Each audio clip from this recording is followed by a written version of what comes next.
Então, vamos falar um pouquinho rapidamente aqui da questão da regulação, né? Como é que o metaverso, em função do blockchain, está sendo vista no mundo, ou seja, como é que os reguladores, os legisladores nos países todos estão vendo isso. Então, nós temos aqui o primeiro impacto que houve de blockchain foi em cima das leis que trouxeram a questão da privacidade.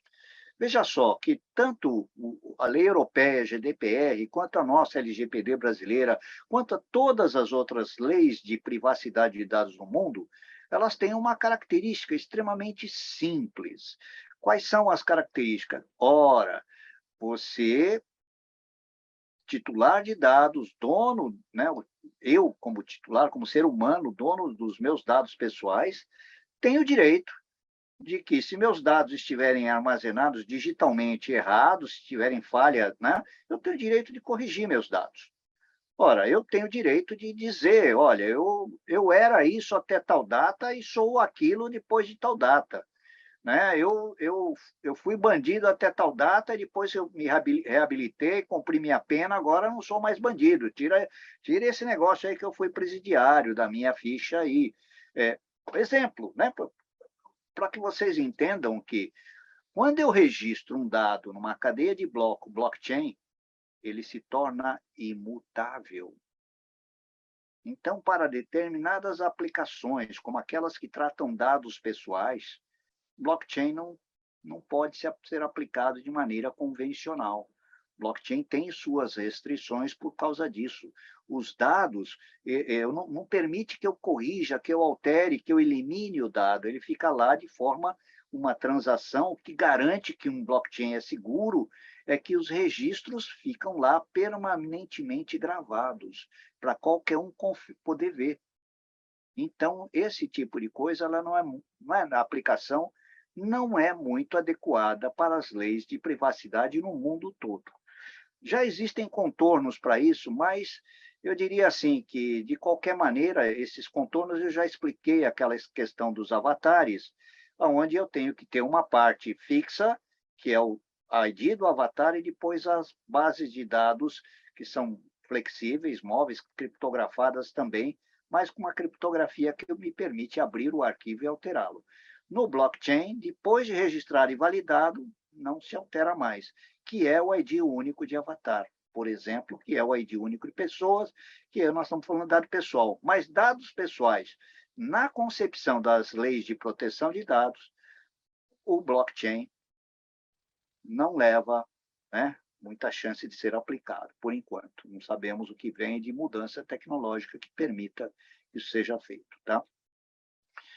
Aí nós temos que ver também que a questão do blockchain, ele, por trazer a criptomoeda do jeito que ele traz e da forma que é feita, ele enfrenta algumas restrições a uma série de leis que já estão aí, principalmente quando a gente fala de DeFi, das finanças descentralizadas, porque o blockchain, inclusive quando a gente olha do aspecto monetário financeiro, né, do blockchain e criptomoedas no metaverso, no mundos virtuais, a gente tem que entender que pode abrir aí uma oportunidade muito grande para que haja lavagem de dinheiro, para que haja falcatrua financeira dentro desse processo, porque eu estou trabalhando com dados que são financeiros, onde eu não dados onde o dono do dinheiro não é identificado.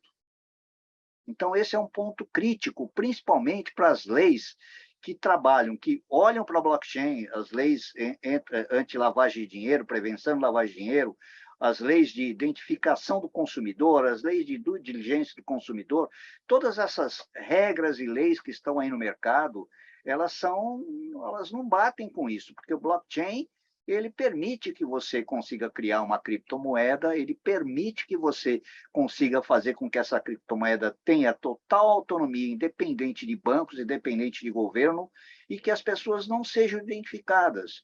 É o caso do Bitcoin.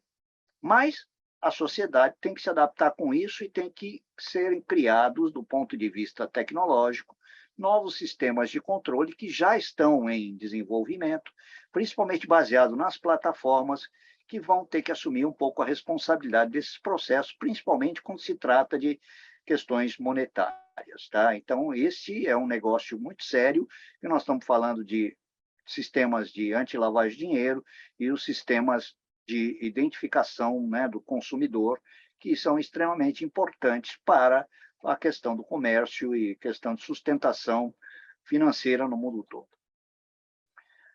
A gente já vê ações acontecendo, então aqui eu vou falar de algumas delas, então principalmente na Europa, né, que a União Europeia já traz regulações, então nós já temos algumas regulações que estão já desembarcadas, já aqui chegando, né? Nós estamos falando o DSA, Digital Service Act, né, Lei de Serviços Digitais na Europa, que impacta diretamente as plataformas, ou seja, nós estamos falando aqui, plataformas são grandes estruturas de website, como Google, Microsoft e tantas outras aí que tem plataforma, né, que estão ligando, inclusive as que têm motores de busca, redes sociais e todos os grandes websites de mercado, né? Então, é uma lei que regula, a DSA é uma lei que procura regular tudo isso. Aí nós temos uma outra lei chamada DNA, Digital Market Act, que é uma lei mais pesada ainda, direcionada principalmente para as grandes big techs, que têm domínio estratégico de mercado. Nós estamos falando aqui de Facebook, nós estamos falando aqui de Amazon, nós estamos falando aqui de grandes redes que têm domínio de grandes bases de cadastro de dados, né? E que abrange, então, obviamente, de novo aqui, com restrições e com controles, né, sobre motores de busca, serviços de mensagem. Então, nós estamos falando aqui de vários serviços de mensagem, né, dos navegadores web, sistemas operacionais, sistemas virtuais, ou seja, todas as plataformas, inclusive metaversais, como o Marketplace e outras que estão aí envolvendo o mercado. Então, na Europa, essas duas leis, em conjunto, já geram uma percepção de controle, né? E isto aí, essas leis já têm uma visão, mercado mundial, de contágio. O que é uma visão de percepção de contágio? Ora, outros governos de outros países, sem ser os países europeus, que já estão na frente com isso, já estão discutindo, inclusive aqui no Brasil, legislações similares, exatamente para que o país regule dentro do seu espaço territorial essas questões. Então, elas começam a surgir, né? E aí nós temos ainda, na Europa, uma primeira lei que traz impacto direto às criptomoedas, chamada MiCA, né? Aqui traduzindo em português, MiCA, que é um sistema de autorregulação europeu de criptoativos. E quando a gente fala criptomoeda, a gente está citando um tipo de criptoativo, mas um token não fungível, uma NFT, eles são ativos, são dinheiro, eles valem dinheiro, eles têm finalidade monetária. E eu tenho vários tipos de criptoativos. Então, aqui a lei europeia, essa regulação de criptoativos, ela é abrangente o suficiente para encampar todos os tipos que vierem a ser criados ainda de ativos digitais, seja eles monetários ou não monetários, né?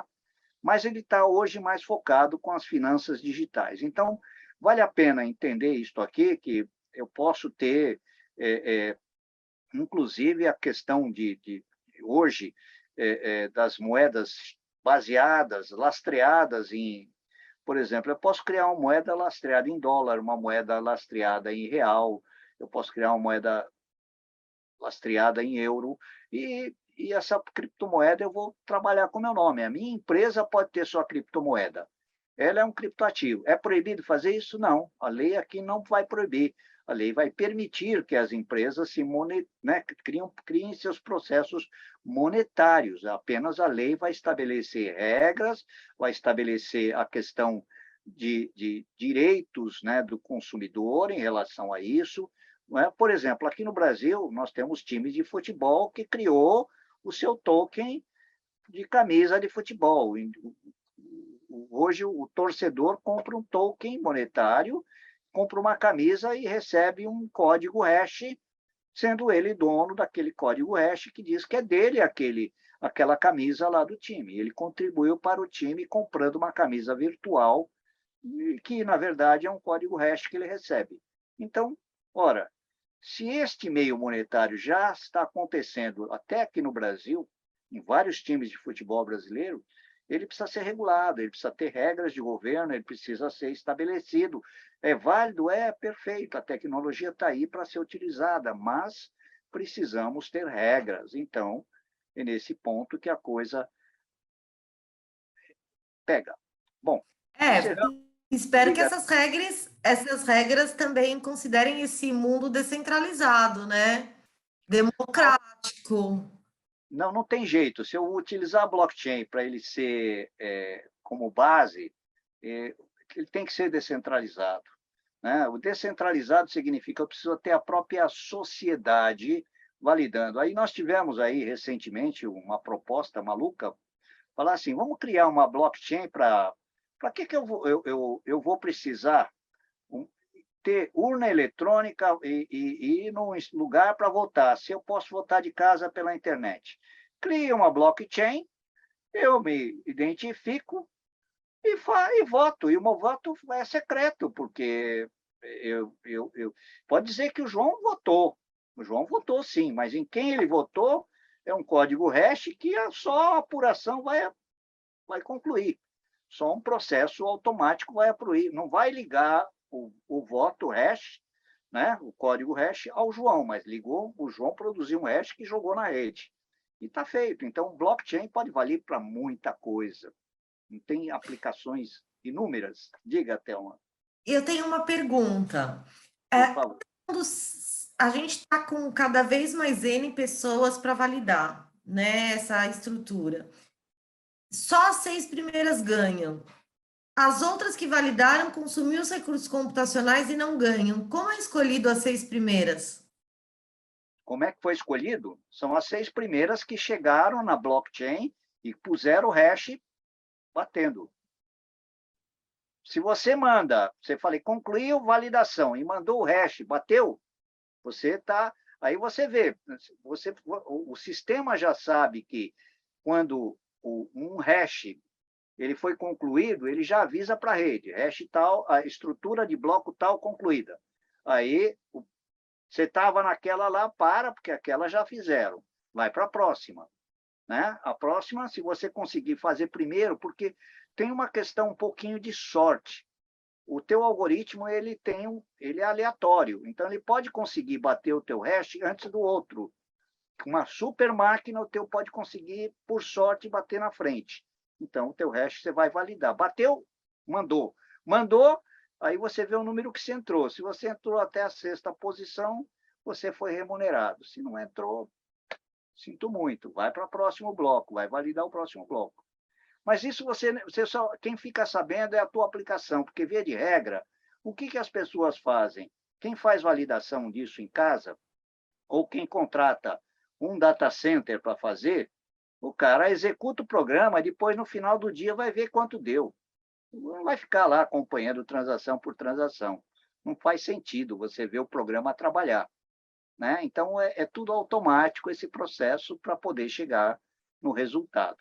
Mas, como é aberto, todo mundo pode entrar, por exemplo, no bitcoin.org e ver o processo acontecendo ali, sabe que tantos blocos foram validados, não foram, quanto tempo, e você tem um tempo, né, para validar, os 10 minutos aí para poder fechar os blocos, que senão não tem cadeia de blocos. O tempo é fator chave nesse processo. Não sei se eu expliquei, se está dando para entender. Sim, sim, sim, deu sim.